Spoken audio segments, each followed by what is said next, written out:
Babala para sa mga bata dahil ang mapapanood nyo ngayon ay hindi pwede para sa inyo, at kung may lakas ka ng loob na panoorin ito, siguradong mapapapunta ka sa CR nang wala sa oras.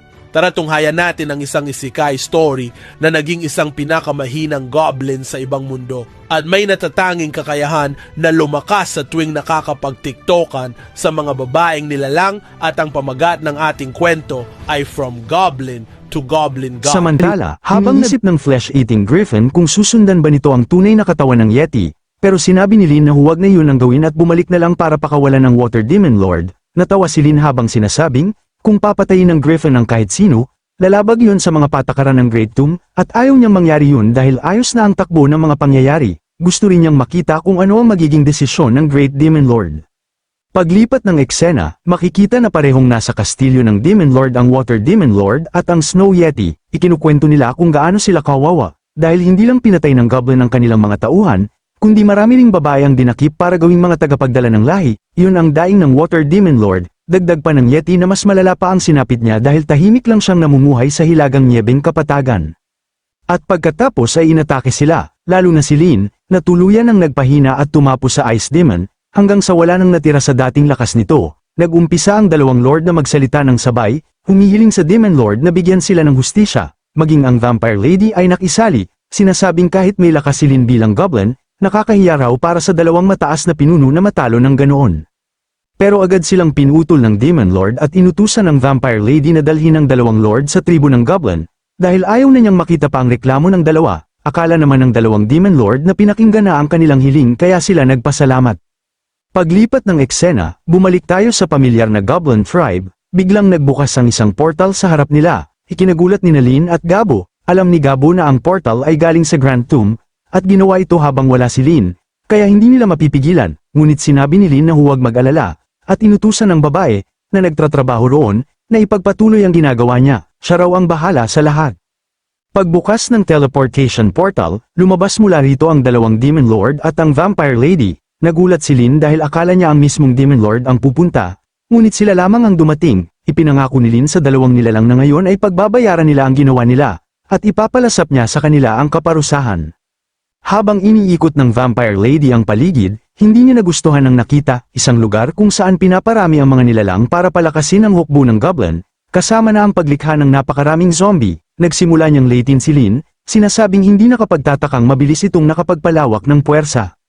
Nagpa siya ang Vampire Lady na kilalanin ng kaunti ang kakayahan ni Lin, ngunit hindi ito pinansin ni Lin at nagkunwari pang hindi narinig, kaya tinanong niya itong ulitin, subalit bago pa siya makapagpatuloy, nakita niya ang isang mas nakakatakot na bagay, si Sword Maiden, na ngayon ay isang fallen angel, nakatayo sa likod ni Lin matapos lumabas mula sa isang silid. Nakilala ng Vampire Lady ang Sword Maiden, at ngayon ay mas nakakaramdam siya ng panganib kaysa noong una. Nagtataka siya kung ano ang nangyari kay Sword Maiden at bakit ganoon kalaki ang pagbabago. Nagtanong si Alice kay Lin kung tatapusin ba niya ang Vampire Lady. Pero sinabi ni Lin na magpahinga na lang siya, at agad naman itong sumunod. Mas lalo itong ikinagulat ng Vampire Lady, bakit sumusunod ang Sword Maiden sa isang goblin, at anong klaseng goblin si Lin para mangyari yun. Habang nakalutang ang Vampire Lady, napansin niyang maraming goblin ang nagtipon sa paligid at nakatingin sa kanya dahil kakaiba ang tingin nila sa isang dayuhan, ngunit napansin niya rin na si Lin lamang ang hindi nagpapakita ng interes o reaksyon, at kalmado lang na nakatayo. Napangiti ang Vampire Lady dahil nakita niyang kakaiba si Lin kumpara sa ibang goblin, habang ang iba ay curious, si Lin ay hindi naapektuhan ng presensya niya.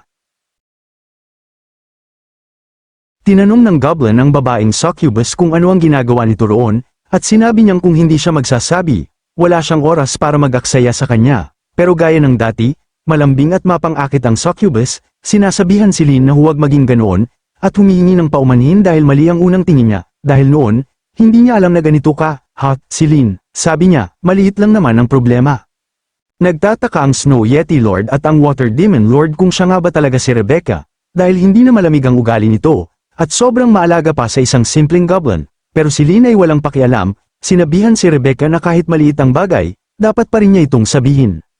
Mula sa likuran, sinabi ng Water Demon Lord na magmadali si Rebecca, inaakusahan si Lin na tinangka silang patayin, at ayon sa mga patakaran ng Grand Tomb, dapat daw siyang maparusahan, pero kumampi si Rebecca kay Lin, sinabihan ng dalawang Lord na manahimik at lumuhad sa harap ni Lin, ginamit niya ang kapangyarihan niya at napaluhod silang dalawa.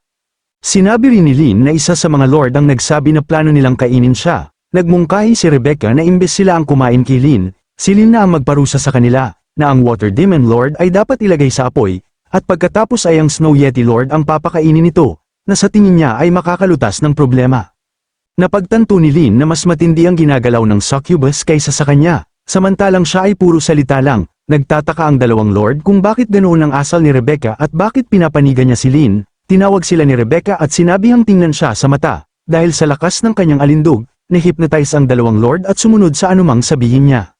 Sa pananaw ng mga goblin, masaya pang ang pinaparusahan ng Snow Yeti Lord ang Water Demon Lord, habang naghihintay sila sa susunod na mangyayari. Samantala, iniisip ni Rebecca kung kontento na ba si Lynn sa ganitong uri ng pagdamina, o kung may gusto pa siyang gawin kasama siya, pero sinabi ni Lynn na hindi siya interesado, at siya na ang bahala sa natitirang parusa. Hindi lang niya masabi kung mabubuhay pa ba o hindi ang mga Demon Lord pagkatapos. Ngayon, unti-unting naisip ni Rebecca na sila pa rin ang mga Lord, at bilang matagal na siyang nasa Grand Tomb, may kapangyarihan din siya at hindi pwedeng hayaan si Lynn na basta gumawa ng kahit ano. Nang marinig yun, naging seryoso si Lynn at lumingon, ang mga mata niya ay namumula, kaya kinabahan si Rebecca. Sinabi niya na gawin ni Lynn ang nais niya sa mga Demon Lord, pero dahil binigyan niya ito ng ganoong kapangyarihan, si Lynn na ang may pananagutan sa anumang susunod niyang gagawin. Pagkasabi niya nito, bigla siyang naglaho, nawala rin ang epekto ng kanyang hypnotism, ang Yeti na malapit ng kainin ng Water Demon Lord ay natauhan bigla, nagtataka kung bakit ipinagtanggol siya ng succubus at kung bakit nauwi ang lahat sa ganoong sitwasyon. Habang tumataas din ang Water Demon Lord mula sa paghihirap ng pagkainin sa apoy, ngumiti si Lynn, at sinabi sa kanila na hindi pa nila oras para malaman kung ano ang ginawa niya sa babaeng succubus, ngunit ang kailangan lang nilang malaman ay kung kailan sila mamamatay. Dahil ngayon ay ngumingiti si Lynn na may pulang mata na nagpapakita ng balakin na pumatay. Habang ipinapaliwanag ni Lynn na hindi na lamang siya mabubuhay ng masaya ng walang alalahanin, kundi gagamitin din niya ang Water Demon Clan bilang kanyang breeding machinery araw-araw, at pagkatapos ay gagamitin ng Snowfield bilang laruan, gagawin niyang kanyang ang mga snow spirits habang kumakain ng ice cream at kung ano-ano pa. Nang marinig yun, sinubukan ng Water Demon Lord na lokohin si Lynn, sinasabing sasali siya sa anumang ginagawa ni Lynn. Ngunit hindi madaling maapektuhan si Lynn ng ganon, dahil agad niyang inutusan ng isang hybrid goblin na pumunta sa likod ng Water Demon at tatirain siya hanggang maging sushi fillet. Habang ang susunod sa linya ay ang Snow Yeti Lord, na binagsak din sa ulo habang nagsisimulang sumigaw ng mapagsakitan at nag-splash ng dugo sa lahat ng dako.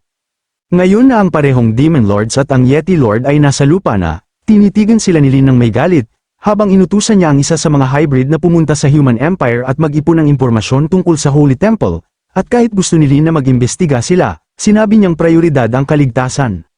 Pagkatapos ay lumingon siya kay Gabo, tinatanong kung handa na ang 1,000 goblins na hiniling niya na piliin, at agad sinabi ni Gabo kay Lynn na lahat ay handa na, dahil ang magulang ay may top-tier aptitudes, at fully developed na ang mga goblins na fully grown. Gusto ni Lynn na tipunin sila ni Gabo dahil sa isang espesyal na bagay, at habang nagtipon ng lahat ng 1,000 goblin hybrids, nakita natin na nakatayo si Lynn sa isang entablado, handang magsabi ng something sa kanilang lahat, dahil ang mga goblin elites na ito ay hindi pa nakakakita ng tunay nilang leader. Tinanong ni Lynn ang mga goblin kung alam nila kung sino talaga si Lynn, at nagsimulang purihin si Lynn ng mga goblins nang makita yon, kahit na ang Goblin Slayer Lady ay naghayag na nakontrol na niya silang lahat kaya walang kailangang ideological work. Nagulat si Lynn na madali lang ang kanyang trabaho. Nagsimula nang i-announce sa kanilang lahat na dadalhin na siya sa isang lugar kaya dapat magpakabait sila sa daan at huwag kang magsalita sa sinuman maliban kay Lynn mismo.